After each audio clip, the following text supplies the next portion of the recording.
A blessed good afternoon to all persons present in this session. A special greeting to all the students who have gathered here to give God some praise as you prepare to write your CSEC and CAPE examination. Allow me to share some tips that should be helpful in creating a stress-free and successful examination experience. First, I'm suggesting that you pray. Pray, pray, pray. The Bible tells us that we should pray without ceasing, and this should be very helpful to us in this exam season.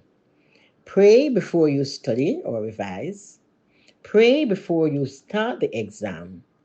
Pray during the exam, and pray after the exam. In your prayer, be honest. Tell God everything. Tell Him how you feel. Tell Him what you want Him to do for you. Next, I'm suggesting that you check your timetables daily. Have copies at prominent places at home so that your family members can help you to know the date and time of your exam. Talk about the exam date and times with your friends who may be sitting the same exam so that you all turn up for your exam at the right time. Over the years, I've seen students miss their exam, and it is so distressing. So please, I'm asking that you check and check and check to ensure that you turn up at the right time for your exam. The other thing I want you to do is to turn up for exam early. Aim to reach at least 1 hour before the start. Anything can happen to cause a delay on your journey, and you don't want to be late. So do not come just in time. Over the years, I've seen students come in the nick of time. Some come a little late, some come very late.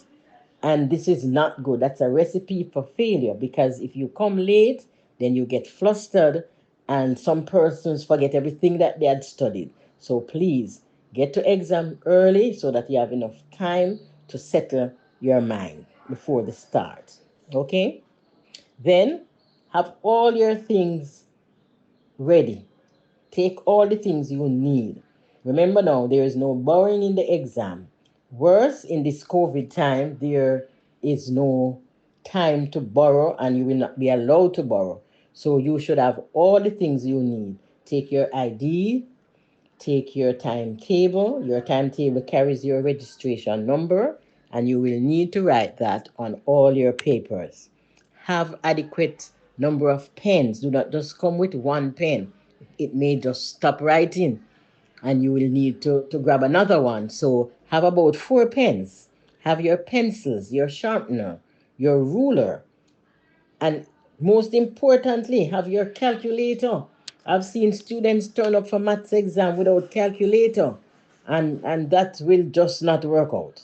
So make sure you have all the implements that you need for your exam.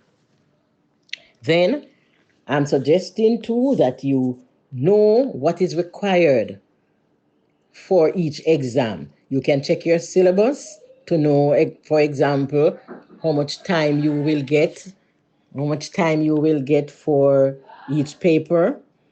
And I'm asking that you allot your time carefully for all the answers that you are required to write. Do not spend a long time on some questions, and then you run out of time for other questions. If you get stuck on a question, leave it and then come back to it later. And I'm suggesting that you do not leave a blank space where you're required to write an answer, okay? Manage your time wisely in the exam.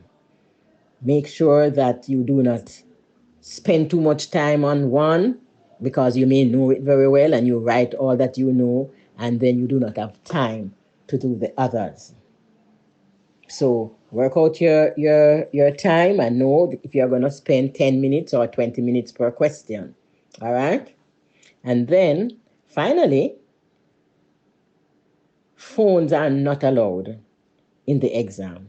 So if you must take your phone with you, remember to turn it off, put it in your bag, and retrieve it at the end of the exam. So I want to just wish you all the best in your exams, and I leave with you the St. Catherine High School motto, which says, Prayer and work conquer all. God bless you, and I can guarantee you that if you prepare well, if you pray, and if you work hard, you will be successful. Have a great rest of afternoon, and again, all the best.